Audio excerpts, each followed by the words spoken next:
Hey, we are getting busy in the hizzy. It's a new year. I'm so excited. Man, there's so much stuff going on, and I can't get over this. I got a haircut. My ears look bigger.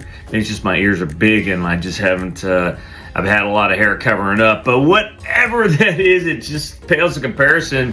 What did President Trump say this week that had an impact on rates? Stay tuned. We're going to talk about that, and where are interest rates going? We'll talk about that as well. Let's get into the big three. Prices. Prices are steady. Inventory is down, at least locally in Oahu. And interest rates are down just a bit. It could go lower. And let's talk about the headline. There's a lot of headline news. First off, we're going to start off with the Honolulu housing market report, the final one for 2025. The December HBR housing report came out. Shows the market's pretty steady. Pending home sales in the year at highs. We're talking highs in probably 4 or 5 years. President Trump wants home affordability. We're going to talk about that. And we're going to kind of peel the onion on that one, because is he doing enough? And is what he wants to do, is that good enough? We're going to talk about that. Labor market, woo-wee, the labor market's staggering. Staggering into 2026 like some drunk person coming in off a New Year's Eve in Manhattan or New York City. So we'll talk about that. And could this be the best year for first-time home buyers in a while? Well, it can be, but you got to have a good strategy. And then finally, VA rates are a little lower as we start the year. So let's get into the specifics right here. Honolulu Board of Realtors December report. Guess what? Median sales price, same month over month, a little bit up year over year. And then the condos are down slightly, but still we are in that range. We'll break that down. Let's look at the monthly indicators. I like to see recent trends. Closed sales, look at this. Up 12% month over month, up 18% year over year for single family homes. Condos, all right, condos have been sitting on the market forever. Well, guess what? We're up 13.9%. All right, month over month, November to December. That's a big number, especially in December. We'll kind of take a look at some of those numbers. And then year over year, 11.5% increase. So that's good news. That's positive news for the Honolulu housing market. Median sales, again, steady Eddie, just like we expected. These prices ain't going down. And you don't want them to go down anyway. Days on market is actually down for single family homes from 27 to 22. And then condos up from 40 to 44. So condos are still a little sluggish, but still total numbers, because the inventory has been so high, are picking up. Pending home sales are down a lot. This was a surprising one. A little more than what we've seen across the nation, but still pretty solid numbers. We'll take a look at that. And then months of supply is down, and this is pretty normal for December. We start to see the inventory increase in January and February going into the spring. Let's take a look at new listings. 8th month in a row of declines. We are 5th time in a row that we have less than 1,000 new listings. And again, this is normal. This happens. We've gone through the PCS, the summer move. Everyone's put their homes on the market already. And you see these numbers gradually coming down. And you can see we are at a max of 398 in single family homes in June. Now we're down to 186, so almost in half. And then almost in half for condos. 851 in April, down to 445 in December. So a pretty big drop, a little bigger than what we normally see in new listings, but not surprising considering there's already a lot of inventory on market. Now let's take a look at that active inventory. We are under 3,000 for total active inventory for the first time since February of 2025. And this is due in large part to that previous slide where we showed that new listings were down. New listings were down a lot. We're now near about 2,800. We are at 2,800 total active inventory, but that's still elevated and near 10-year highs. And the reason, again, the other reason I would say is interest rates have started to come down over the last couple of months. Not down a lot, but down enough to increase the number of closings. All right, and again, we're still over 6% on conventional, and we've been right at or just above 6% on VA for a while. So if rates come down a little more, it's game on, peeps. it is game on if we get rates steady into the fives on VA. I'm just saying that right here. You can quote me on that. All right, now let's take a look at closed sales real quick. We saw that little increase. We don't normally see an increase. You look at December 24, we saw a little bit of an increase, but not as much. You saw a decrease in condos. You look at 23, you saw a decrease in 2023, but a pretty hefty bump, especially in condos for December. And this rebound, again, I believe is due to a lot of inventory and interest rates coming down. Median sales price, again, hey, we are on that elevator. The elevator's kind of stuck on the $1.1 to $1.2 million floor for single family homes and right around $500,000 for condos. That's really where we're at. I tell you, if rates go down, you'll see that bump up. How much? I don't know. It just really depends. But we're going to get into the reason why home prices are going to go up. And it's really, we have a big inventory right now. Inventory is going to go down. We're just not going to see enough homes on the market to keep home prices steady where they're at. They're going to start going up. We just need a little more time. Pending home sales. All right, I told you pending home sales crushing it. Why is it crushing it? That's a pretty simple answer. Interest rates are coming down. You take a look at that dark blue line. Those are the average mortgage rates, and these are conventional rates. You can see that they've steadily gone down since May. What has gone up? Pending home sales have gone up. What that shows you is there is pent-up demand. People want to buy homes, but they need homes to be affordable. And when conventional rates get near 6% or under 6.5%, all of a sudden we got a little more affordability. And because there's so much inventory, sellers are giving concessions to help buyers. I mean, every one of my clients, all right, about 75% of my clients are getting massive seller concessions right now, and they're moving in with no money out of pocket. They ain't paying their closing costs, and they're getting their rates bought down. Hey, and if you ask me about my ARMs, not these ARMs, all right, my adjustable rate mortgages, we'll talk about that in a minute, because those are pretty solid too. All right, them some guns. President Trump, man, President Trump, he's like E.F. Hutton. When he talks, people listen. And he has been putting out some stuff today. This is Thursday as I'm talking about this. He directed the GSEs, the government service enterprises. So basically the Fannie Mae and Freddie Mac, he has directed them to invest $200 billion, that's right, billion dollars in mortgage-backed securities, which is great in the short term because that will help to bring interest mortgage rates down. It could, though, be bad in the long term if it is continued, because that's what happened in 2021 and 2022, and it caused inflation to go up. Home prices became inflated, and so we don't want that. That is not the fix. That is not the long-term fix. That is a short-term fix, but you know what it shows? It shows that the president is answering the call to affordability. Now, you can keep throwing stuff at it, but that might not fix it. You got to do the right thing. Here's something else he did. He proposed banning large institutional investors from buying single-family homes. We're talking the Blackstones, we're talking Invitation Homes. Those are two of the bigger real estate investment trusts that are buying, that are coming in and buying. But you know what? That impact is minimal. They purchase about 5% of all investment properties. Now, remember, almost 30% of all purchases across the country are investor purchases. But they're not the large institutional investors. Those are the mom and pop investors like me, all right, who are going out and buying one here, one there. That is not going to have, I won't say it's not going to have any impact, but it's not going to have much impact. That is not going to solve the problem. It actually might hurt builders because the large institutional investors are working with builders to build more homes for them. They're paying for it, and if they stop paying for it, well, now the builders, what are they going to build? All right, so because they're getting paid, right? They don't want to build if they ain't getting paid. So while I applaud President Trump's efforts here, that is not going to solve the problem. And what he did indicate, or what the indication is that there's going to be a large amount of proposals, or a large number of proposals from when he is at the World Economic Forum in Davos, Switzerland in a couple of weeks. We will see.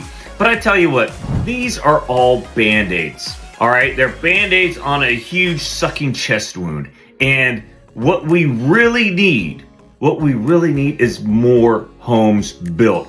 There is a lot of pent-up demand. And if you look at this chart here, all right, before 2024, we were averaging between 1.4 and 1.8 million new homes built a year, probably right around 1.6. Look at where we're at now. We're at 1.2. And you look at that 6 months, the beginning of COVID, we didn't build anything. So we've been behind the power curve. And you know what? We were building 2 million homes a year. Before the Great Recession, we were building 2 to 4 million homes a year. We don't want to go that high, but we need more building of single family homes and condos, and we're just not getting that. And so that's the fix, folks. Obviously, we got to bring down interest rates, but the fix is build more homes. And what the president and Congress need to do is they need to empower the builders to build more homes. How do they do that? They bring the cost of materials down. They bring the cost of labor down. Labor is expensive still. Materials are expensive still. President Trump is actually removing some of the tariffs that he put on Canada and a few of these other countries for the materials that we need to build more homes. He's seen that, you know what, maybe I overstepped my bounds, but you know what? You take action, you see the problem, and you fix it. So I applaud him for doing that, but we need to incentivize. Again, we also need lower interest rates. But I applaud President Trump for pushing for affordability, but really the biggest issue besides lowering interest rates is incentivizing builders to build more homes. The labor market is lagging, people. We know this. And the Fed has been denying. They've been in a state of denial. Denial is not a river in Egypt, something like that. Well, you know what? The Fed has been in denial for a while. And hey, I made a rhyme there. So Fed has been in denial, but they're starting to come around. And these job reports are showing that the labor market is slowing down. If you look at the ADP private sector employment report that came out on Wednesday, it came in slightly below forecast at 41,000. And if you look on the chart, for the last 7 months, we've had negative job growth in the private sector. And and then you look at the wage growth. Wage growth for job stayers has been the same, while for people who are changing jobs has gone up 0.3%. That's something to say, but there aren't a lot of people changing jobs. And if you look at the initial and continuing jobless claims, well, I tell you what, they're both up, and we are now back to 1.9 million who are receiving continuing claims, near that 2 million mark. And if you look at the chart here that shows, it is, once you get let go, it is very difficult, which is why those numbers are climbing, for you to find a job. Look at how the spike in continuing claims from May of this year until the end of the year. Before May, we were below 1.88 million, but we have shot up. We have shot up since then. And you can see the yellow arrow shows the increase in the number of people who are on continuing claims. And remember, continuing claims is not an infinite thing. You fall off after a period of time. And so those numbers are probably much higher, but we don't count them after a while. So very hard to find a job once you lose a job. And now let's also look at the JOLTS, Job Opening and Labor Turnover Survey, shows a huge decline from 12 million in May of 22 down to 7.1 million open jobs right now. That is the lowest since COVID. And those numbers are still going to continue to go down. And those numbers are still inflated when you consider that a lot of the jobs are duplicates and in triplicates because they're the same job that is listed over multiple states. BLS jobs report comes out Friday. All right, by the time you read this, the numbers are out. We were at 4.56% last month. Rounded that up, we were at 4.6%. Probably be there again unless we really see a big delta in the numbers, but we had a lot of room to go up from 4.56 to 4.64. We can go up and we're still at 4.6. So realistically, we'll probably stay between 4.5, 4.6 on the BLS jobs report. But if there's a bigger delta, that will move the markets. So what are we talking about with jobs? Stay tuned. But the labor market is slowing down, and that is going to have a big impact on the Fed. Is 2026 going to be the year for the first-time home buyer? Traditionally, we have about 1/3 of all home buyers are first-time home buyers. But the average age of the first-time home buyer is now 40 years old. Well, we may be able to bring that down this year, and here is how. Here's a couple things that are happening that are really going to positively impact first-time home buyers. First, builders. Well, I just talked about builders. Builders are rolling out more aggressive incentives in 2026. This is including price reductions on new homes and targeted discounts for entry-level properties, which directly lower the upfront cost for first-time home buyers. You go over in our area, you look at Honolulu, they're building those mini homes now. That's affordable housing for the first-time home buyer. So builders they're getting the hint. They're under pressure from here, there, and everywhere to make housing affordable, but they still need to make money.